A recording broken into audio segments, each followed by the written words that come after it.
guys, and welcome to episode 3 part 2 of Farming for Funds, making gold in ESO. Now today we're going to talk about farming motifs, farming some gear sets and some valuable items in ESO and how we get them. So we'll probably kick off with farming for motifs. Now daily quests I do believe are the easiest way to do this, and I'm going to be up front here. Farming for motifs and set pieces is probably my my least thing that I do in the game, so if I'm wrong please do correct me in the comments below. So basically the Craglawn has dailies, and your motif here is your Colden, I do believe. Gold Coast also has dailies, so you can get Order of the Hour, you can get Monitor, and also Dark Brotherhood motifs from here, all worth reasonable amounts.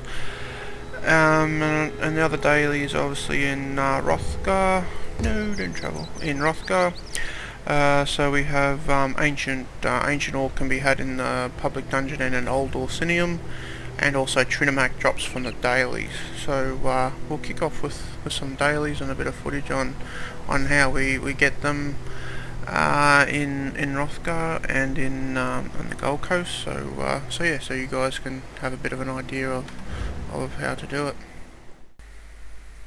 So once you've gotten into the zone you're looking to farm, just keep an eye on the chat. Generally it won't take long to find some people that are looking for more people in order to help them with their farming, and generally you're going to want 4 or more just to make things quicker, to rattle through them.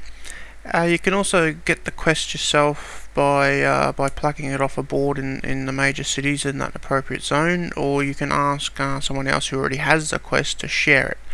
And vice versa, you can share that quest with other people. It just makes things easier so you can get more dailies done quicker. And so generally you're either going to get the quest that's shared, or you're going to get the quest yourself. And then once you've completed it here, so we've killed the world boss, and then we'll go back to the appropriate person to turn in the quest. So and they'll give you a coffer, so that'll be a daily coffer, and then generally it won't take long.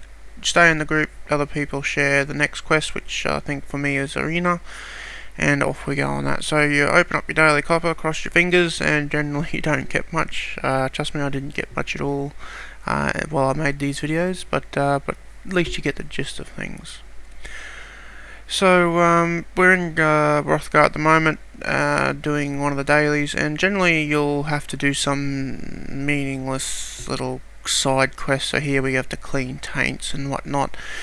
It's all about it's clearly marked on the maps as well. So you do sometimes it might be collect some meat or some hide, some relic, or save some people, and then you're able to go do the main boss. And here we are here.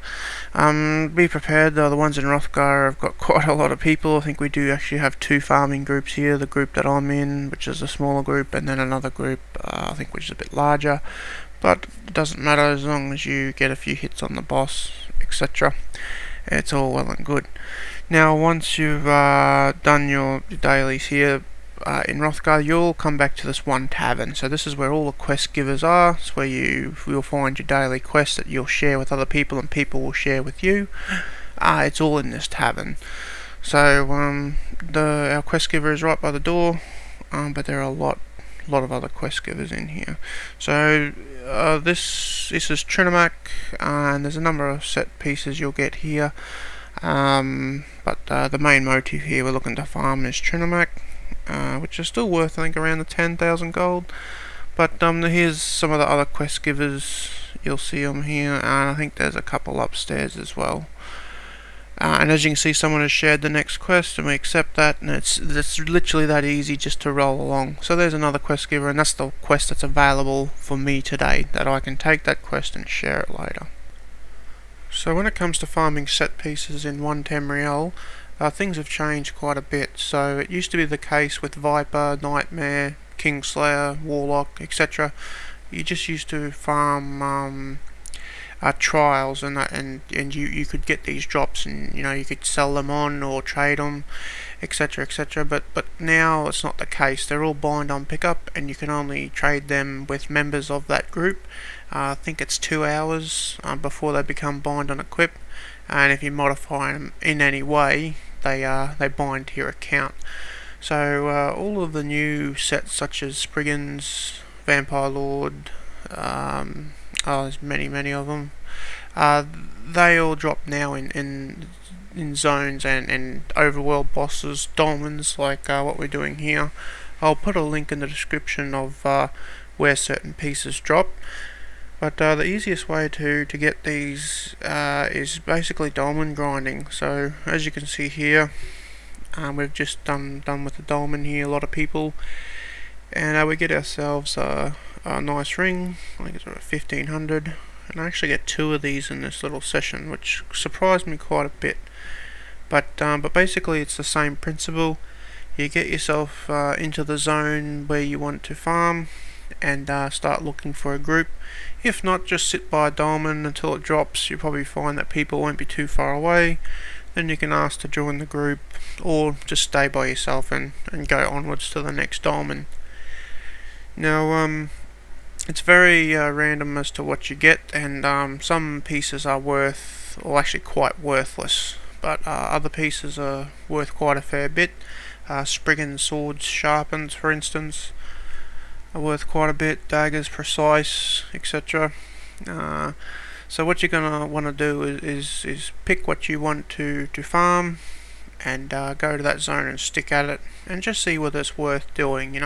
You may find it may not be too profitable. You may be better off doing something else, or you may just want to farm that certain item just for yourself, because you don't want to fork out the 100,000k to get it yourself. So all those options take into account. But it's not just dolmens, the world bosses, I do believe chests, and also delve bosses. So when you just do a normal delve, I do believe that the bosses in those delves drop the items as well. So that's always good to look into those options as well.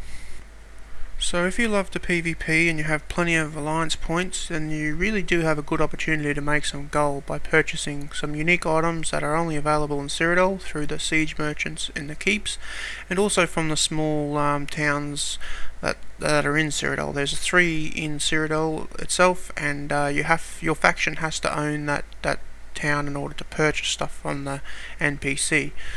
Some items are good, some aren't, but most of them are worth a bit of gold. Now, this is quite a unique market, because not everyone wants to PvP or want to spend the time PvPing in order to farm up the AP in order to purchase these things. And as you can see, some are worth quite a fair bit. So, it's a good way to make some gold. And if you love the PvP, you're not left out. You still have the opportunity to make some really good gold. Another thing not to be overlooked is the Imperial City and the Imperial City sewers. Now, you will need the DLC to have access to this, and you will need to enter into a PvP campaign. So once you've chosen a campaign, entered Cyrodiil, you'll need to find a keep that your faction owns that's close to one of these sewer access points. Now, the sewers are a very unique place with a mixture of PvE and PvP, and you'll need to learn to adapt to that. You'll need to fight other players, and players will be constantly attacking you, especially in the highly populated areas.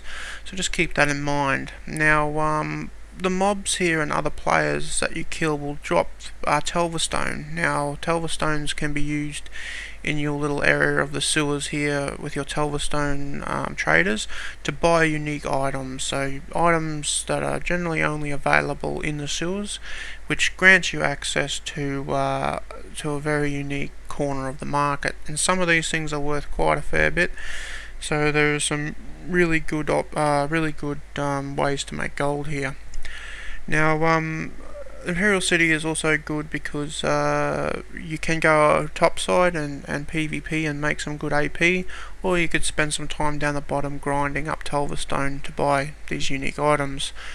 Now the rate that you farm Telverstone can be increased by your Telverstone multiplier, which means the more Telverstone that you have on you at the time, the more you get from mobs. So if you look at the multiplier down there in the bottom right corner of the screen, you see that's times 3. But obviously the more Telverstone I have, the bigger risk of losing it all if I die, get killed by another player. Now another good thing about the Imperial City Sewers and all that, it's a good place to level up your Lion's Force skills. It really does level them nicely, especially if you're looking to get Vigor, Caltrops, etc. So win-win. Okay guys, that pretty much concludes the whole farming for valuable items in Tamriel.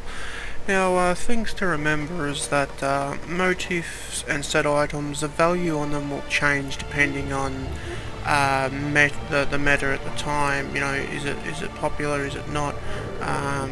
Even the point in time of the patch. So if the patch releases, some items will go through the roof, and then other items will dwindle away over time.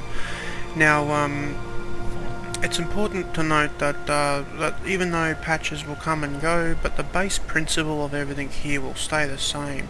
There's going to be new items come in, and people are going to want those items. So there's always going to be a need there to farm valuable items and valuable set pieces. Now, if you're just cracking into this and you're not sure, like, hey, what the hell do I farm? If you're not sure, just simply go to a guild trader.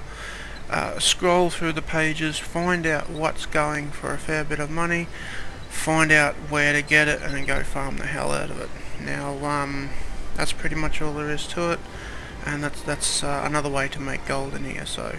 So thank you very much for watching. Now, if I have missed anything, please let me know.